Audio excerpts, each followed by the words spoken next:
Une thématique qui me tient particulièrement à cœur depuis maintenant 3 ans, qui est celle des métiers, de l'avenir des métiers du grand âge et du soin, qui est en fait un défi mondial.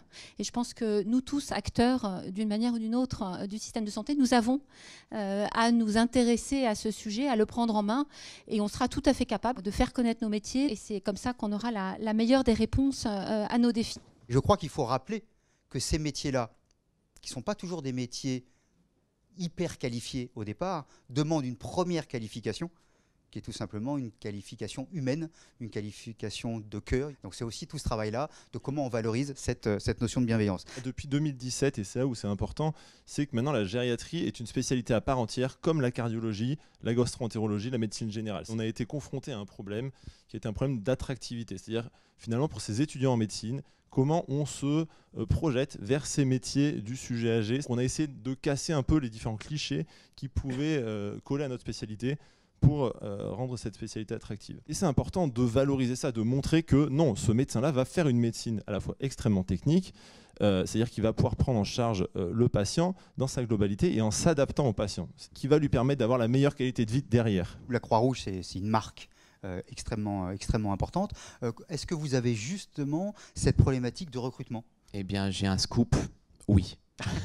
La première chose, c'est que pour effectivement redonner goût au métier, c'est de pouvoir mettre de la perspective pour les professionnels. Si ce salarié, un aide-soignant, on ne lui laisse pas un minimum d'autonomie, de responsabilité, parce que noyé par des procédures tellement poussées qu'on ne lui demande plus de réfléchir, à un moment donné, on se retrouvera avec cette notion d'absence de responsabilisation individuelle, absence de réflexion, absence de capacité à prendre des décisions seul. Petit-Fils, c'est une société que j'ai créée en 2007.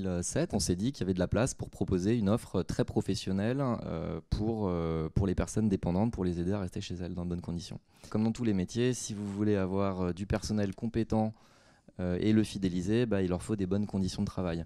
Et donc aujourd'hui, on a 2200 auxiliaires de vie, et ces 2200 auxiliaires de vie sont à 80% à temps plein, à 90% en CDI. Une auxiliaire de vie travaille en moyenne chez 2 clients. Il y a quand même 20 millions de personnes là qui arrivent dans le champ de l'âge. Ça va être une vraie révolution. Donc la première question de ces métiers de l'autonomie, c'est faisons ce qu'il faut pour qu'il y ait suffisamment de personnes qui aient envie d'y aller, envie de prendre ce métier.